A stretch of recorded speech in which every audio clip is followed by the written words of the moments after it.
हम लोगों ने पिछली जपा टॉक में सुना था भगवत धर्म की महिमा के बारे में। श्रुतोनु पठितो ध्याता आदृतो वानुमोदितः सद्यः पुनाति सद्धर्मो देव विश्वद्रुहोपि।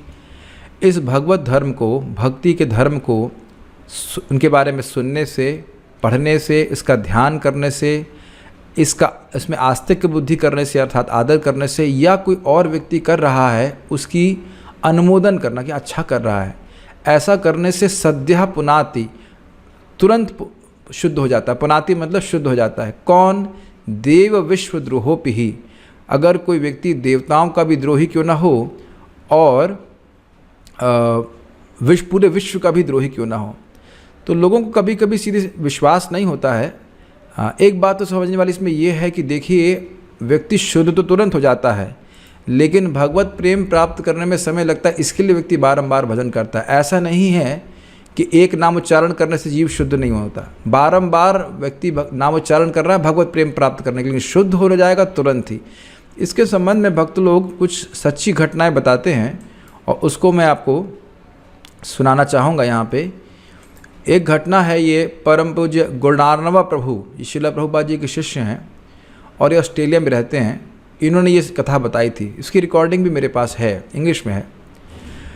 प्रभु जी वहाँ पे एक इस्कॉन का कैफ़े है, मतलब उसमें हर्बल कॉफ़ी होती है, वो दी जाती है प्रसाद कॉफ़ी। तो वहाँ जाते और वहाँ पे उनको एक व्यक्ति, जैसे आप यहाँ पे देख रहे हैं फ़ोटो में, फ़ोटो एक मतलब खाली एक ध्यान आकृष्ट करने के लिए है।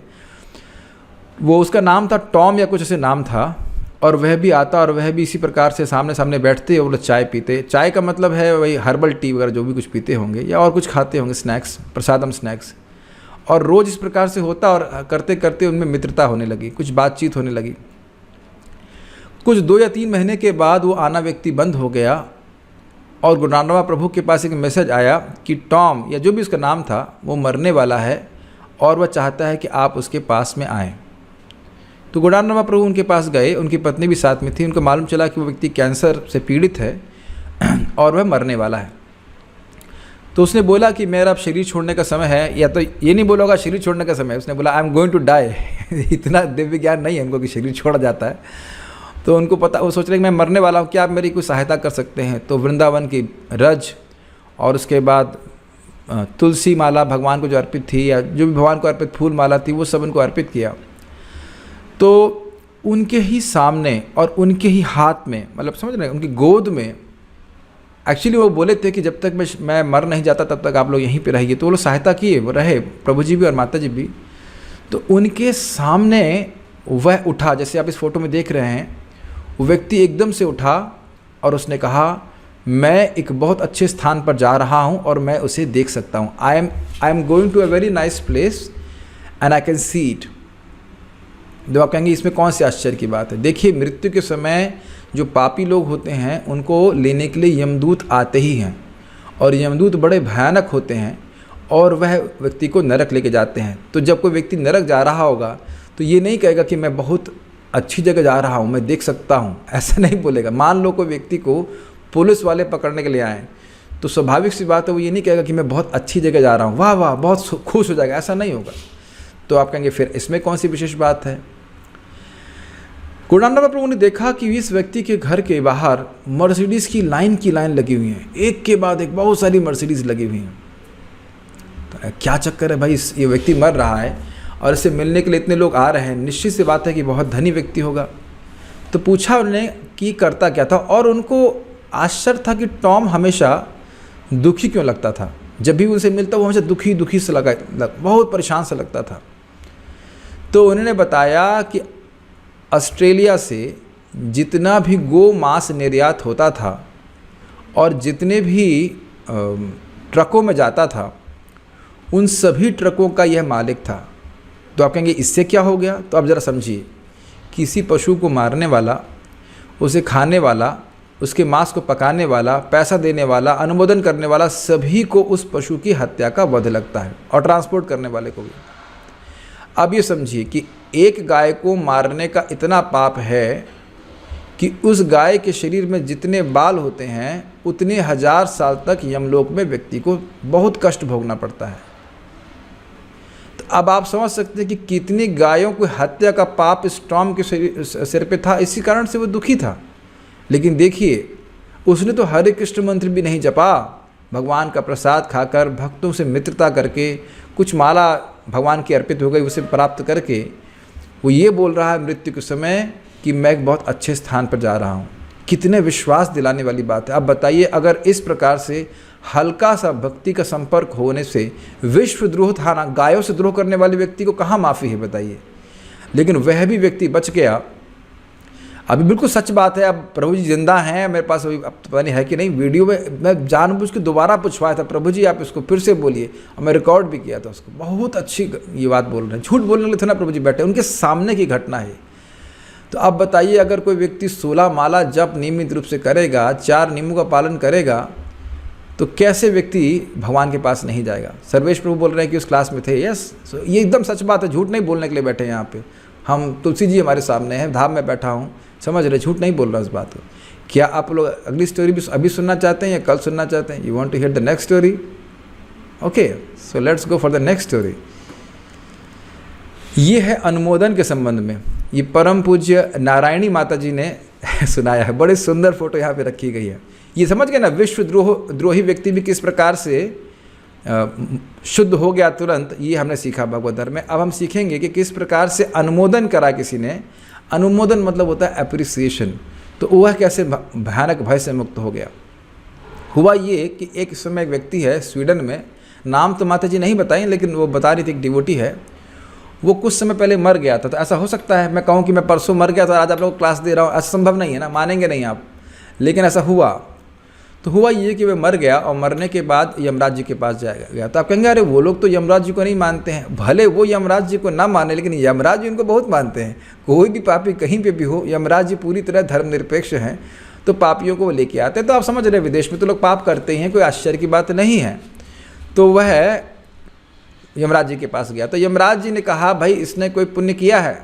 तो चित्रगुप्त ने कहा नहीं, कोई पुण्य नहीं किया इसने। अरे देखो देखो कोई पुण्य किया है। तो वो ढूंढे तो कहे हाँ, भक्तों की संकीर्तन पार्टी जा रही थी और होटल के अंदर बैठा था, उसे सुनाई भी नहीं पड़ा कि क्या हो रहा था। खाली नृत्य गीत करते हुए भक्त जा रहे थे, उनको देखकर उसने ऐसे ऐसे करके हाथ हिलाया था, जैसे आप यहाँ फोटो में आप देख रहे हैं। इसे कहते हैं अनुमोदन। वो खुद नहीं हरे कृष्ण कर रहा था, सुन लीजिए, वो खुद हरे कृष्ण नहीं कर रहा था, खाली खुश हो रहा था लोगों को देखते हुए। अच्छा, कुछ लोग नाच रहे हैं, अच्छी बात है। इस तरह से अनुमोदन करने वाला व्यक्ति भी क्या हुआ, यमराज जी ने कहा इसे वापस भेज दो। यमराज जी ने कहा उसे वापस भेज दो। आज वो व्यक्ति 16 माला जप कर रहा है। तो ये हो गया ना प्रमाण अनुमोदन का, कि भक्ति का, कोई भक्ति कर रहा है और थोड़ा सा अनुमोदन कर दे, अनजान में भी अनुमोदन कर दे, तो भी व्यक्ति शुद्ध हो जाता है और तुरंत शुद्ध हो जाता है, जैसा कि आप यहाँ पे देख रहे हैं। ठीक है, next one, short story but nice one. ये भी ज़बरदस्त है, बहुत ज़बरदस्त है। ये परम पूज्य बद्री नारायण महाराज ने बताया थी, तो बहुत अच्छी है। एक व्यक्ति थे अमेरिका में, हैं बल्कि, अब पता नहीं अभी मरे कि नहीं मरे, शायद मर गए, हम नहीं जानते। तो ये इस्कॉन के मंदिर में आते और कोई खास विश्वास ऐसा नहीं था, बहुत जाप आप कुछ करते नहीं थे। तो बहुत समय बीत गया, लोगों ने बोला जाप करो जाप करो, जाप आप नहीं करते थे। तो एक बार उनको हार्ट अटैक पड़ गया, तो कोमा में चले गए। फिर वो कोमा से बाहर आए, फिर कोमा में चले गए, फिर कोमा में बाहर आए, फिर कोमा से चले गए, फिर कोमा से बाहर आए, फिर 4 बार ऐसा हुआ। तो चौथी बार कहे कि मेरे मित्र बद्री नारायण प्रभु को बुला। उस समय महाराज संन्यास नहीं लिए थे, उस समय वह प्रभु थे, गृहस्थ आश्रम में थे। तो जब बद्रीनारायण प्रभु उस समय तत्कालीन रूप से वो आए, तो उन्हें कहा क्या हुआ? तो कहते वो लोग आए थे। तो रिश्तेदार बोले हाँ हम लोग तो यहीं थे। अरे कह रहे तुम लोग नहीं। तो बद्रीनारायण प्रभु समझ गए कि क्या बात कर रहे हैं। तो कहते कौन लोग आए थे? अरे बड़े भयानक लग रहे थे वो 3 लोग। ये क्या हुआ? तो कहने वो 3 लोग आए, कहते तुमको हम लेने के लिए आए हैं। तो इसने अब जो भी अवस्था में, कोमा की अवस्था मतलब वो मरने वाला था, उसको वहाँ से यमदूत लेने वाले थे। तो उन्होंने कहा अच्छा। तो क्या ठीक है, मैं कृष्ण का डिवोटी हूँ। भक्ति किया नहीं, मान रहा था कि मैं कृष्ण का डिवोटी हूँ। कहता मैं कृष्ण का डिवोटी हूँ, आपको जो कुछ करना है वो करिए। तो कृष्ण नाम सुनकर यमदूत भाग गए। फिर वो दोबारा आए, उनको डाउट लग रहा था शायद ये डिवोटी है कि नहीं, जो भी। फिर आए, फिर वो मैं तो कृष्ण का डिवोटी हूँ, आपको जो करना है करिए। फिर वो भाग गए। फिर तीसरी बार आए, बड़े उनको कन्फ्यूजन लग रहा होगा। तो फिर वही कोमा की अवस्था में बोला उसने कि मैं तो कृष्ण का डिवोटी हूँ, आपको जो करना है वो करिए। फिर चौथी बार विष्णु दूत आए। ऐसे बोलते ही मेरे को रोमांच हो रहा है। देखिए, जो व्यक्ति जीवन में कभी भजन नहीं किया, शिव जी की पूजा की, और ऐसे ही बस अचानक ही उसके मुख से कृष्ण, मुख से निकला नहीं कृष्ण नाम। उसको समाधि की स्टेज तो नहीं देखा, उस कोमा की स्टेज को समाधि नहीं कहा जा सकती, क्या कहा जाएगा, कोमा की स्टेज अपने आप में अलग ही है कुछ। और उसको बचाने के लिए विष्णुदूत आए। अब अगर जिंदा हैं तो, घटना काफ़ी पुरानी है, मैं समझता हूँ अब 10 साल की पुरानी बात होगी, लेकिन अब वो बहुत अच्छे से 16 माला जाप करते हैं, 4 नियम का पालन करते हैं और निश्चित भगवान की प्राप्ति करते हैं। This is very powerful. ठीक है, तो ऐसा किया।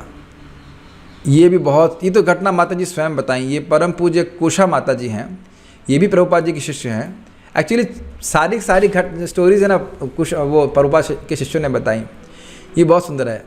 ये हवाई में, हवाई अड्डे में नहीं, हवाई में, ठीक है, हवाई एक आइलैंड है जहाँ लोग खूब भोग करते हैं। तो माता जी के पिताजी वो शरीर छोड़ रहे थे और वो भक्त नहीं थे। अब समझ रहे हैं कि भक्त नहीं है तो पाप तो किए ही रहे होंगे। तो उनको भी लेने के लिए यमदूत आए और वो घबराने लगे, ये कौन है, ये कौन, तू चले जा, नहीं, ऐसे करके वो हल्ला कर रहे हैं। उन्हें पता नहीं कौन है, ये प्रिपेयर ही नहीं किया था इसके लिए। तो कुशा माता जी जानती हैं, डिवोटी हैं, तो वो यमुना जी का जल लेके गई थी। यमुना जी का जल जैसे ही इन पर छिड़का तो वो तुरंत चले गए। देखिए अब शास्त्र की बात कितनी सत्य है। शास्त्र में लिखा है, यमराज जी स्वयं बोल रहे हैं कि हे बहन, यमुना जी यमराज जी की बहन है, सूर्य की पुत्री हैं। तो कहते हैं जिसका जल का संपर्क तुमको प्राप्त होगा वो कभी मेरे दूतों का दर्शन नहीं कर सकता है। तो वो जब वो होश में बाहर आए तो माता जी को पूछे कि वह जादुई जल क्या था, और बाद में बड़ी शांति से शरीर त्याग दिया। अब आप देख रहे हैं किस प्रकार से अनजाने में भी भक्ति का संपर्क हो जाता है व्यक्ति का, तो कितना बड़ा लाभ है, कितना बड़ा लाभ है भाई। भगवान के पास जाए या ना जाए, नरक नहीं जा रहा है तो कितनी बड़ी बात है। आप देख रहे हैं कि भक्ति के शुद्धिकरण करने की जो शक्ति है वो कितनी अद्भुत है। और अगर कोई रोज नाम जप करे, रोज भगवान को प्रणाम करे, तुलसी जी को देखे, क्यों भगवान के पास नहीं जाएगा। बहुत अद्भुत बात है। ये श्रील प्रभुपाद जी के संबंध में एक कथा है। श्रील प्रभुपाद जी अपने भक्तों संग बैठे हुए थे और उन्होंने कहा कि कौन जाएगा जापान में प्रचार करने के लिए। तो सभी लोग सोचे जापान में कौन जाएगा, भाषा जानते नहीं है, क्या कैसे प्रचार करेंगे। तो सुदामा नाम के एक महाराज जी थे, सन्यासी थे, वो प्रभुपाद जी से बोले कि हाँ मैं हाथ खड़ा करता हूँ, मैं जाऊँगा। वहाँ पे गए, उन्होंने प्रचार करने का प्रयास किया, कुछ प्रचार हुआ भी, लेकिन जो भी था माया के प्रभाव में आ गए और उनका पतन हो गया। यहाँ तक ये स्थिति आ गई, सन्यास भी छूट गया और एड्स तक हो गया, ये स्थिति हो गई, पूरा भक्ति छूट गई उनकी। लेकिन प्रभुपाद जी ने कहा था, ये बहुत इंपॉर्टेंट बात है, प्रभुपाद जी ने कहा था कि तुम क्योंकि मेरे इस बात को माने हो कि जापान जाने का प्रचार कौन करेगा, तुमने स्वीकार किया है, तुम इसी जन्म में भगवान के पास जाओगे। It's amazing. ये प्रभुपाद जी का शब्द था। पूरा प्रैक्टिकली पूरा जीवन में भक्ति से छोड़ दिए। फिर वहीं ऑस्ट्रेलिया में, कहीं अफ्रीका में, मुझे भूल रहा हूँ कहाँ पे, फिर वह अपने मृत्यु के समय थोड़ा कुछ काल पहले भक्तों के संग में आए, फिर भक्ति करने लगे। और जब उनका शरीर छोड़ने का समय हुआ तो बोले Prabhupada you have come to take me, Prabhupada ji आप मुझे लेने के लिए आए हैं, और फिर शरीर छोड़ दिया। तो इसमें कभी संदेह मत कीजिए कि भगवान की भक्ति करने वाला और प्रभुपाद जी जैसे महान शुद्ध भक्त के अनुगमन करने वाले को भगवत प्राप्ति नहीं होगी। ऐसा हो ही नहीं सकता है। बल्कि ये शास्त्र का वचन है कि ऐसा हो सकता है कि भगवान के दास को सिद्धि मिले या ना मिले, लेकिन भगवान के दास को सिद्धि ना मिले, ऐसा नहीं हो सकता है। तो हमारा बड़ा भाग्य है कि प्रभुपाद जी की सेवा करने का मौका मिल रहा है।